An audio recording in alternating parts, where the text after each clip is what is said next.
ইন্না দুনিয়া মাতাউল গরুর, দুনিয়াটা গরুর মাথার উপরে আছে। দুনিয়াটা কোথায় আছে?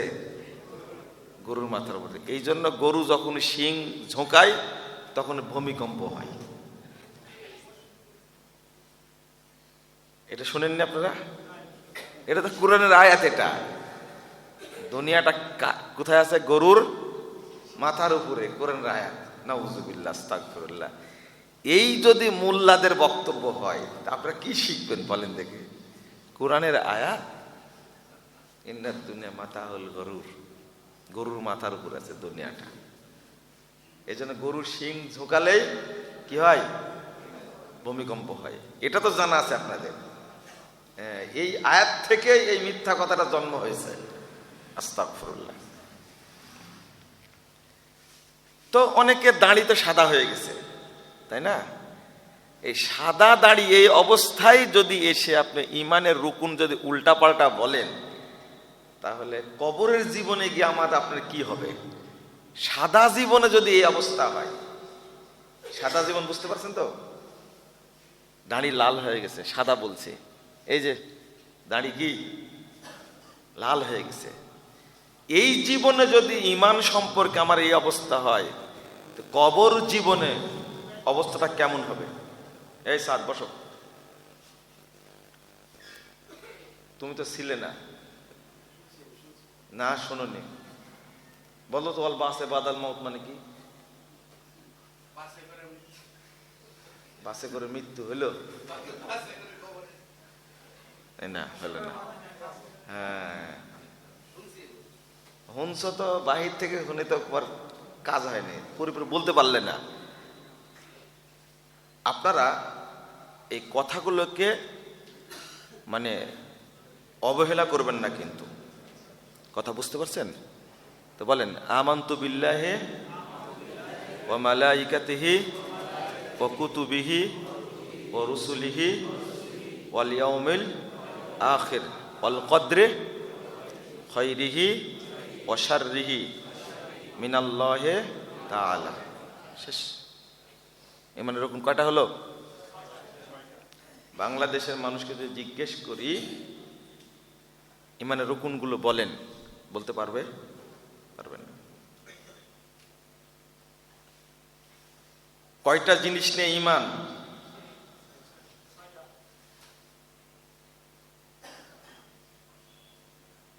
ইমানের সংজ্ঞা কি?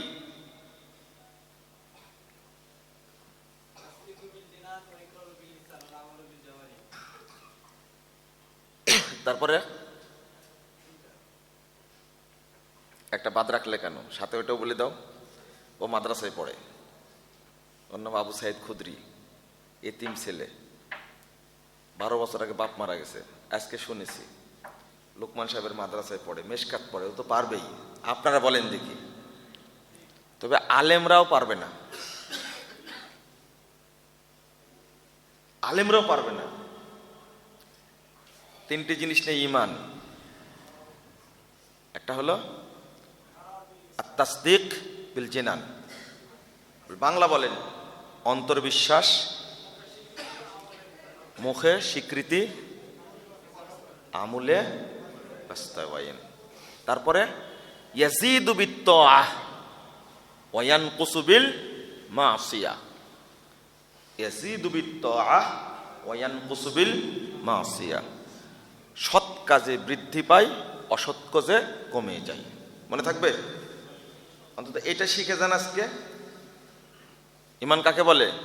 অন্তরে বিশ্বাস, মুখে স্বীকৃতি, কর্মে বাস্তবায়ন, সৎ কাজে বলেন, সৎ কাজে বেড়ে যায়, অসৎ কাজে কমে যায়। ইমান মানে অন্তরে বিশ্বাস, মুখে স্বীকৃতি, কর্মে বাস্তবায়ন, সৎ কাজে বলেন বেড়ে যায়। এভাবে বলেন, সহজ করে বলেন না। বৃদ্ধি প্রাপ্ত হয় এটা বলতে গেলে তো আপনার মুখ টুক ভেঙে যাবে।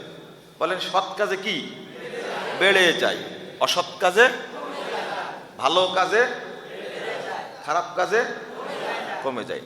সহজ হলো না?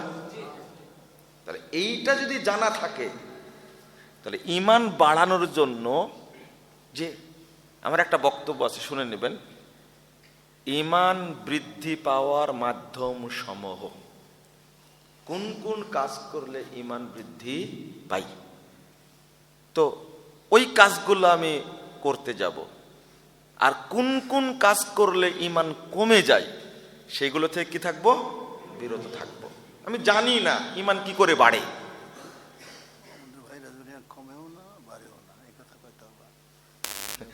ওটা আবার আলাদা আলোচনা হয়ে গেল। এর মধ্যে ঈমান নিয়ে ভ্রান্ত ধারণা আছে। ভ্রান্ত ধারণা কি? কেউ বলে যে শুধু অন্তরে বিশ্বাস করলে ঈমান, বলে নাউজুবিল্লাহ, না। আর বলে ঈমান বাড়েও না কমেও না, আমার ঈমান আর আবু বকরের ঈমান, উমরের ঈমান একই সমান, বলে নাউজুবিল্লাহ। কত খারাপ বিশ্বাস বলেন তো। কোথায় আবু বকর রাদিয়াল্লাহু আনহুর ঈমান আর কোথায় আমার ঈমান? কোথায় শেখ সাদে আর কোথায় বরকিল্লাতি? এটা এই কথাটা বলতে লজ্জাও করে না।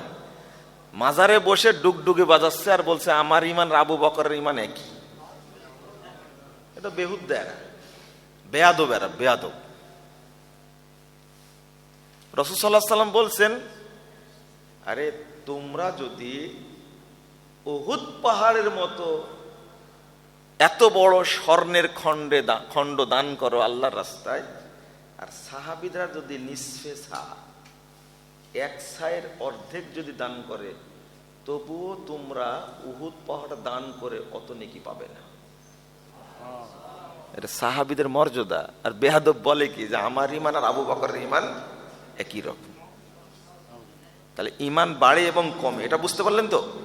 আল্লাহ বলেছেন ওয়াইদা তুলিয়াত আলাইহিম আয়াতুহু যাদাতহুম ঈমানা, তাদের কাছে ঈমান তেলাওয়াত করা হলে, আল্লাহর আয়াত তেলাওয়াত করা হলে ঈমান বৃদ্ধি পায়। কে বলছেন? আল্লাহ বলছেন যে ঈমান বৃদ্ধি পায়, এটা প্রমাণিত কথা। চল, এটা বোঝাতে আসিনি আমি, আবার বললি। ঈমান শব্দের অর্থ কি? আবার বলছে দৃঢ় বিশ্বাস। কি বললাম? স্বীকৃতি, বলেন স্বীকৃতি প্রদান করা, স্বীকৃতি প্রদান করা, আল ইতিরাফ। ঈমান মানে হলো অন্তরে। তাহলে কয়টা জিনিস নিয়ে ঈমান হলো? তিনটা। কি কি? অন্তরে বিশ্বাস, মুখে স্বীকৃতি দেওয়া, কর্মে বাস্তবায়ন করা, সৎ কাজে, অসৎ কাজে। যখনই আপনি অসৎ কাজ একটা করলেন, এই মোবাইল দেখে যখন আপনি ন্যাংটা মহিলার ছবি দেখছেন মনে করেন ফেসবুকে, হ্যাঁ, তখন ঈমান বেড়ে যাচ্ছে, তাই না? হ্যাঁ, কমে গেছে। যতক্ষণ আপনি ডিশ লাইন দেখছেন ততক্ষণ ঈমানের মিটারটা কমছে না বাড়ছে? কমছে, তাই না? এটা যদি বুঝেন, যতক্ষণ কোরআন তেলাওয়াত করছেন তখন ঈমান কি বাড়ছে, এটা তো বুঝলেন অন্তত।